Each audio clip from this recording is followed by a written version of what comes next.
Check, check.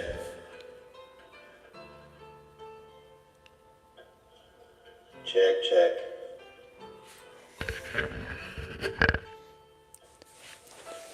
check.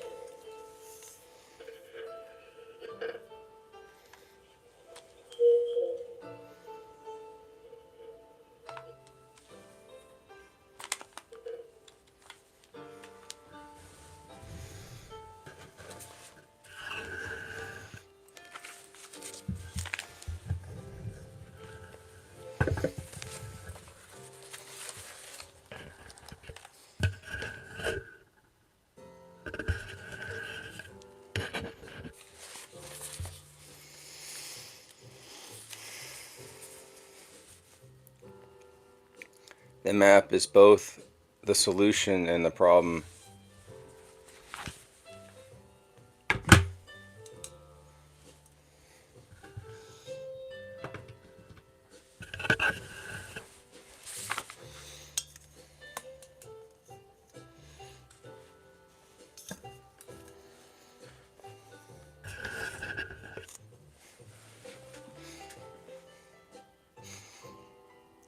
It furnishes fixed points and orientations. The map is both solution and problem. It furnishes fixed points and orientations. It privileges certain understandings and excludes others. Every cartography is already a critique of cartographic reason. Humans are semiotic animals.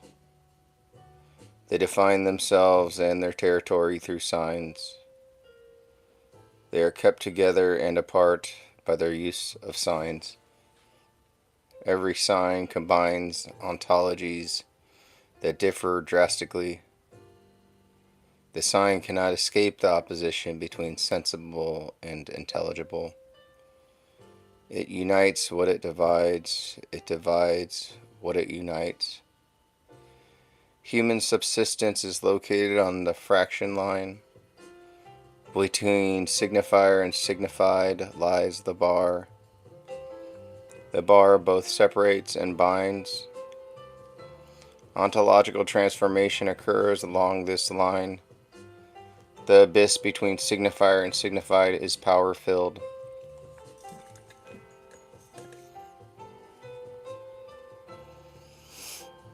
Their visible becomes invisible. Presence meets absence. I meets the other. The internal relations of sign precede expression. Before words, there are socially nurtured differences. Meaning arises from invisible internal relations. Lines are material correlates of invisible relations. The straight line condenses both knowledge and ignorance. Minimal form approaches the non-representable.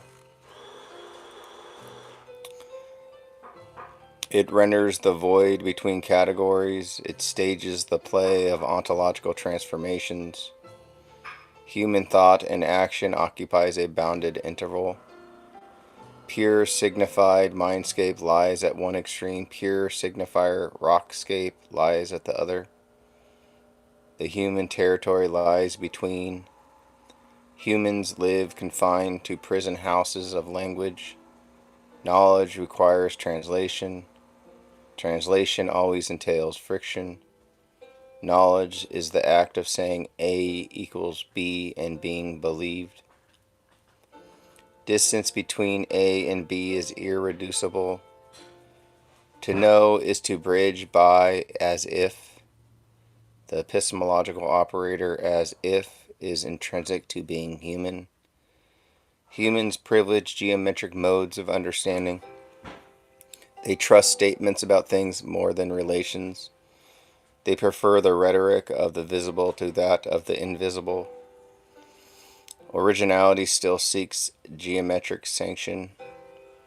Geometry furnishes the primitives of thought: point, line, plane.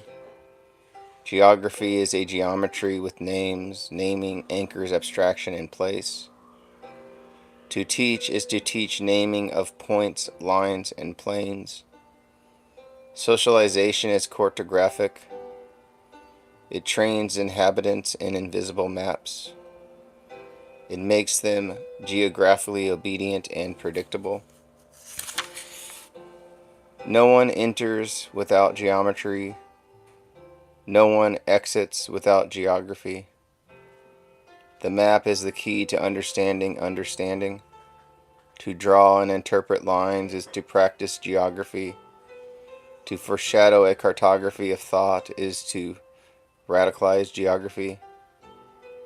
Cartographical reason is a mode of thought underpinned by map form. The earth is translated into maps. Human existence is translated into cartographic derivatives. Reason becomes a cartographic object. The map precedes the territory. The order of the map structures the city. Representation becomes constitutive of reality. Western thought is a protocol of geographical representation. Cartography shapes logic. Philosophers are practicing geographers in disguise. The territory of humans is bounded by demarcations between intelligible and sensible, between gods and brutes, between mindscape and rockscape. The abyss between worlds is rarely mapped. It may not be said, it can sometimes be shown. The critique of cartographic reason must expose its instruments, fixed points, baselines, projection planes. The fundamental coordinates are above, below, now, and then. Together they form the geometry of the cross. At the center lies the and in the bridge of translation. The and is the grammatical origio. It negotiates the abyss between being and understanding. It is the hidden seat of power.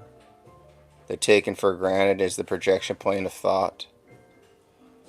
It functions as canvas. Without its resistance, no shadows appear. It is the screen that constitutes what is seen. The sign is the map par excellence. It weaves picture and narrative. It is indicative and imperative at once. It tells where I am and where I should go.